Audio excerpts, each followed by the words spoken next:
Hello everyone, मेरा नाम है वेद प्रकाश पांडे और आप सभी जानते हैं आज इस वक्त हम मौजूद हैं 6th ISKF national karate cup tournament में।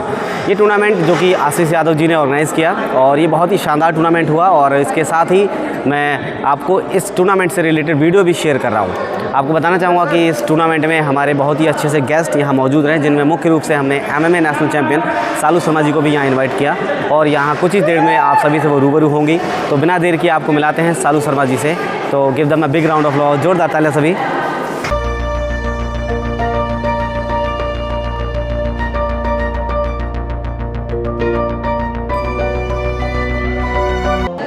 तो दोस्तों, जैसे कि मैंने आपको बताया कि सालू Sharma ji national MMA champion हमारे साथ इस टूर्नामेंट में मौजूद है। तो आपसे मैं रूबरू कराना चाहूँगा। Ma'am hello. हाय। और कैसे हैं आप? सबसे पहले तो ये जानना चाहेंगे। मैं बहुत अच्छी हूँ और यहाँ आके तो बहुत अच्छी हो गई। तो ये जो टूर्नामेंट है 6th ISKF national karate cup championship, क्योंकि आप भी कराटे प्लेयर हैं, तो यहाँ पर आकर कैसा लग रहा है? सबसे पहले तो इसके बारे में बताएं। यहाँ आकर मुझे बहुत अच्छा लग रहा है। मुझे अपने टाइम का याद आ गया जब मैं नेशनल के लिए गई थी खेलने कराटे। तो काफ़ी छोटे छोटे बच्चे हैं, मासूम से वो भी खेल रहे हैं। तो ये आने वाले टाइम पे इंडिया के लिए एक मतलब फ्यूचर फाइटर मिलेंगे कि हाँ इंडिया को रिप्रेजेंट करेंगे। तो बहुत खुशी हो रही है ये देख के मुझे। तो आगरा शहर है ये, और आगरा शहर तो खुद ही ताजमहल की वजह से प्रसिद्ध है। और यहाँ के जो छोटे छोटे आपने बताया कराटे प्लेयर्स हैं, तो किस तरीके से आप इनको देखते हैं कि ये कल को एक बहुत अच्छे स्टार प्लेयर बनेंगे? जो मैंने देखा बच्चों के अंदर एक लगन, जुनून, वो बहुत ऊपर तक लेके जा सकता है अगर वो जिद बनी रहे तो आगे चलने बढ़ने की, अपने इंडिया को रिप्रेजेंट करने की और अपने मम्मी पापा का, अपने शहर का नाम रोशन करने की। तो आप चूँकि खुद भी कराटे प्लेयर रहे हैं, तो जैसे कि आपने बताया कि आपको अपने टाइम का याद आ गया, तो क्या कुछ चैलेंजेस रहता था आपके लिए जब आप कराटे सीखते थे? और क्या कुछ बहुत सारे अचीवमेंट्स होंगे आपके, जो मेडल, सर्टिफिकेट्स, तो कुछ हमारे दर्शकों के साथ जो आप शेयर करें। जी, तो मैं फ़र्स्ट टाइम जब खेलने गई थी तो मुझे मेरी ज़्यादा ट्रेनिंग नहीं हुई थी और मैंने 1 महीने में ही ट्रेनिंग के बाद मैं खेलने चली गई और मुझे मतलब ज़्यादा एक्सपीरियंस नहीं था कि कैसे खेलना है, क्या करना है।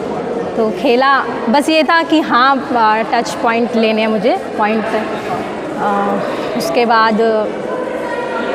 बाद फिर मतलब जब मैंने खेला, वो मतलब एक जिद, जुनून और लगन थी ना मेरे अंदर ट्रेनिंग करने की। तो वो मैंने सोचा कि वो मैं जितना टाइम मैंने ट्रेनिंग में दिया है उससे भी बहुत कम टाइम में मुझे यहाँ पर दिखाना है कि मुझे गोल्ड मेडल लेके जाना है घर पे, क्योंकि अगर नहीं लेके गई तो पापा जी मम्मी जी मुझे दोबारा नहीं भेजेंगे खेलने के लिए।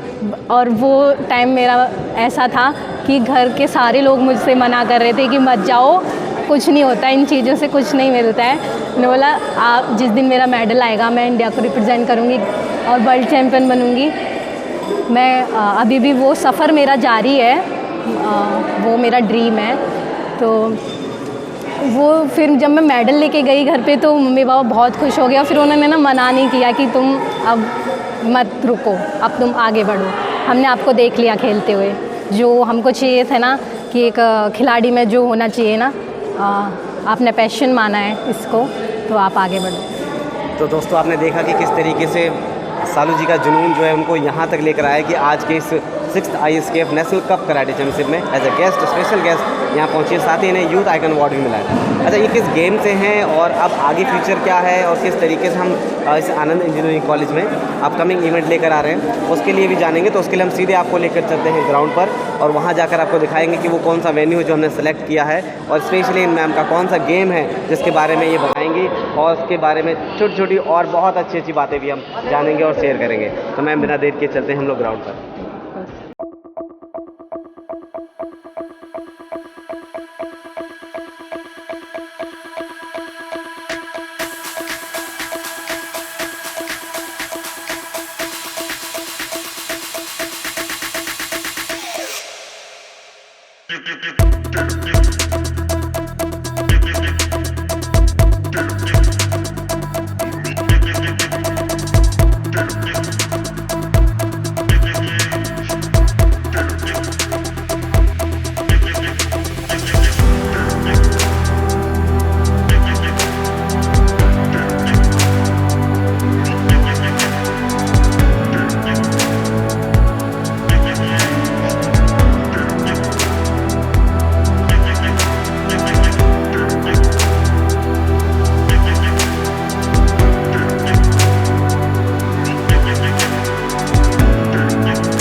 आखिर किस ज़िले से हैं, किस शहर से हैं और किस तरीके से इन्होंने कम समय में पूरे भारत में अपने आप को एक MMA नेशनल चैम्पियन के रूप में जो है प्रूव किया है। और अभी हाल ही में खुर्जा शहर भी हम जब गए थे वहाँ पे इनसे मिलना हुआ और आपने कहा भी था कि सर हमें एक बार उनसे मिलाइएगा, उनके जीवन के बारे में और किस तरीके से उन्होंने चैलेंजेस को लेकर अपॉर्चुनिटीज़ में बदला है, यानी अपनी चुनौतियों को मौके में बदला है। तो सबसे पहले मैम आपके बारे में जानना चाहेंगे कि आप कहाँ से हैं और किस तरीके से आपने MMA को चुना और आज MMA के नेशनल चैम्पियन भी है, तो प्लीज़।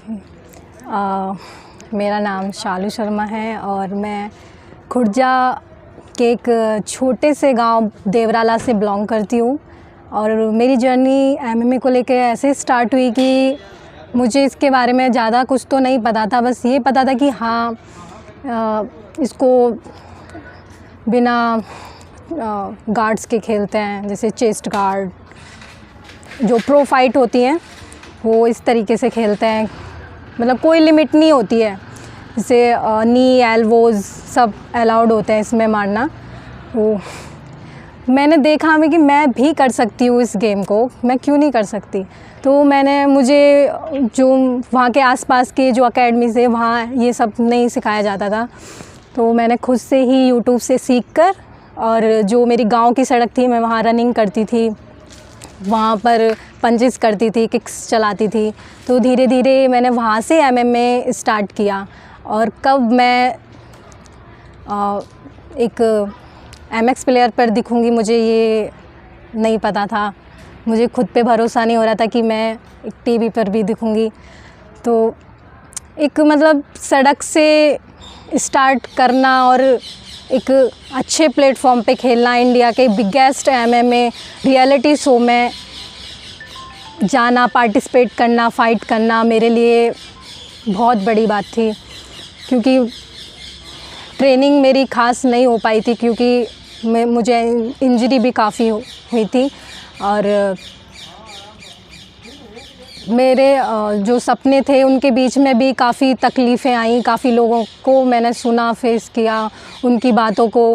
बोले इसमें तुम्हारे 2-3 बार तो तुम्हारे मतलब तुम इंजर्ड हो चुके हो, तो आगे कैसे बढ़ोगे, क्या होगा। मतलब अभी इन चीज़ों में छोटे छोटे स्टेट लेवल, नेशनल लेवल के उसमें ही आप इंजर्ड हो रहे हो। मैंने बोला ये तो अभी शुरुआत है, अभी स्टार्टिंग है ये, और इतना तो लगना बहुत ये कहते हैं ना कि एक फ़ाइटर का श्रृंगार होता है चोट लगना। तो मैंने उसको चैलेंज समझा और मैं आगे बढ़ती रही इस चीज़ को लेके। और मैंने कभी ये नहीं सोचा कि मैं सड़क पे ट्रेनिंग कर रही हूँ या मैं कहीं अपने खुद से ट्रेनिंग कर रही हूँ तो मैं नहीं पहुँच पाऊँगी। मैंने ये पॉजिटिव लिया, नेगेटिव नहीं लिया। तो मैम जैसे कि आपने बताया कि आपने एक सड़क से बढ़कर, यानी कि कह सकते हैं ज़मीन से जुड़े हुए आप हैं, तो क्या चैलेंजेस क्या थे आपके लाइफ में, जो आप जिस तरीके से आपने बताया कि अक्सर होता है गांव में लोग कहते हैं कि लड़की है कैसे आगे बढ़ेगी। हमारे पास बहुत सारे एग्जांपल हैं, जैसे गीता फोगाट है जी, है, उसके अलावा आपके MMA में ही ऋतु फोगाट भी हैं जी जी। और ये हरियाणा के एक ऐसे गांव से बिलोंग करते हैं जहां, और हरियाणा तो हम ऐसे भी जानते हैं कि वहां पर महिलाओं को इतना मौका नहीं मिलता है, लेकिन वहां से वो उन्होंने आगे बढ़कर अपना करियर बनाया। और उसी तरीके से आप यूपी के खुर्जा शहर से, तो क्या कुछ चुनौती रही आपकी, वो जानेंगे। मेरी लाइफ में जब से मैंने होश संभाला, जब से मेरे लिए चुनौतियाँ रही हैं। क्योंकि जब मैं 10th क्लास में था तो पहले से ही कि मैं ट्रेनिंग करूँगी। स्टार्टिंग मेरी कराटे से ही हुई और आगे मतलब ये था, मम्मी पापा और घर वाले बोलते थे कि पढ़ाई पे ध्यान दो, लेकिन पापा बोलते थे कि हाँ चलो कर सकते हो तुम, लेकिन पढ़ाई भी इसके साथ करते रहना, छोड़ना नहीं। मैं बोला ठीक है, मैं दोनों चीज़ कर सकती हूँ, पढ़ाई भी और गेम भी। तो इसी के चलते कराटे वुशु खेलने के बाद फिर मैंने किक बॉक्सिंग भी खेला। जो मतलब मम्मी बहुत खुश होती थी जब मैं मेडल लेके आती थी।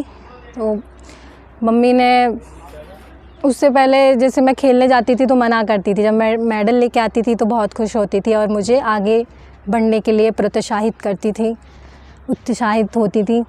तो मम्मी काफ़ी बीमार थी और काफ़ी उनका इलाज भी चला, ट्रीटमेंट भी करवाया, लेकिन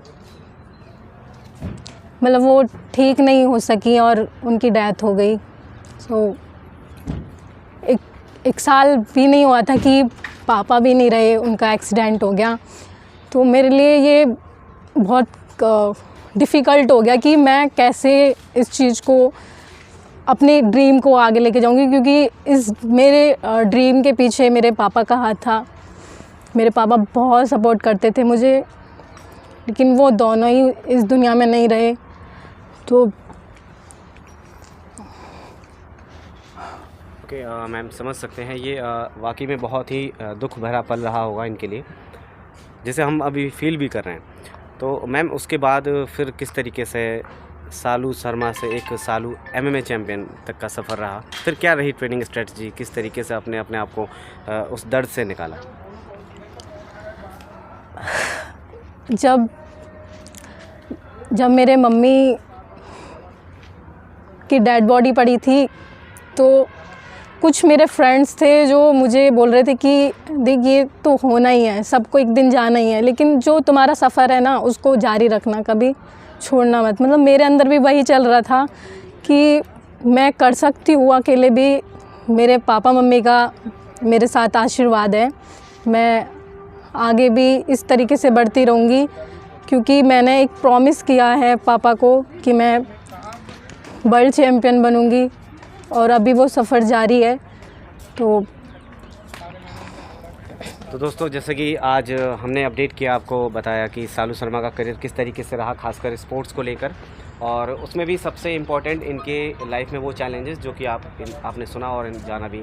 एक लड़की होकर और एक कॉम्पिटिटिव आर्ट्स यानी फाइटिंग से रिलेटेड कॉम्पिटिशन्स में अपना करियर बनाना ही बहुत ही ज़्यादा चैलेंजिंग रहता है, लेकिन उसके बावजूद किस तरीके से इन्होंने अपने आप को प्रूव किया, ये वाकई में बहुत ही ज़्यादा प्रेरणादायक है।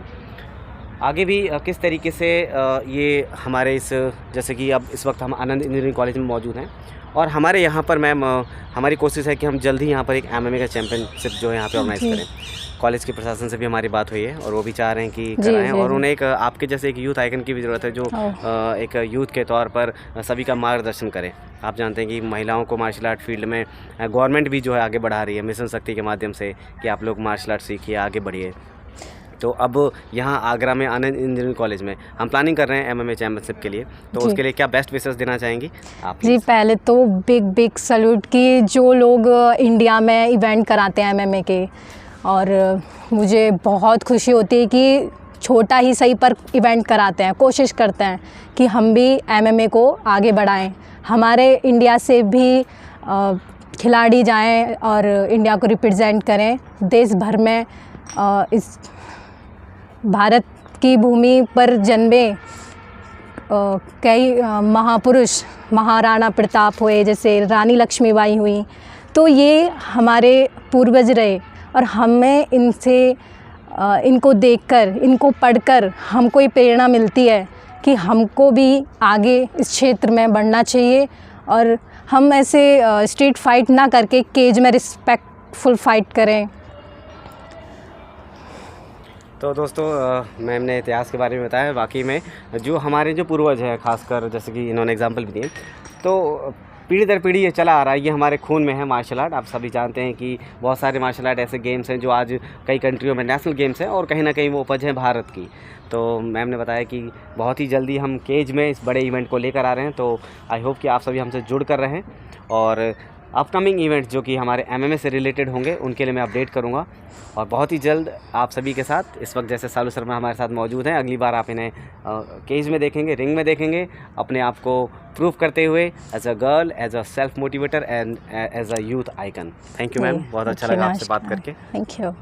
और आप सभी से भी रिक्वेस्ट है कि इनकी एक वीडियो मैंने इंस्टाग्राम पे देखी थी, जिसमें कि इन्होंने वो दिखाया था कि जिस तरीके से गर्ल्स होती हैं जो डांस करती हैं, जो म्यूज़िक में रहती हैं, उनके बहुत सारे फॉलोअर्स होते हैं, लेकिन जो कंट्री के लिए रिप्रेजेंट होते हैं, बहुत अच्छे अच्छे काम करते हैं, खासकर नेशनल प्राइड का मूवमेंट उनके लिए रहता है एज अ प्लेयर, उनके कोई भी फॉलोअर्स नहीं होते भी तो बहुत कम होते हैं। तो आप भी इन्हें इंस्टाग्राम पर जाकर फॉलो करें। मैम इंस्टाग्राम ID प्लीज़ आप बता दीजिए। मेरी इंस्टाग्राम ID है द आयरन गर्ल के नाम से, वैसे शालू शर्मा फाइटर आप सर्च कर सकते हो। द आयरन गर्ल पे कम से कम 1 मिलियन तो फॉलोअर्स होने चाहिए। इसी के साथ हम जो है थैंक्स कहना चाहेंगे एक बार फिर से। Thank you so much.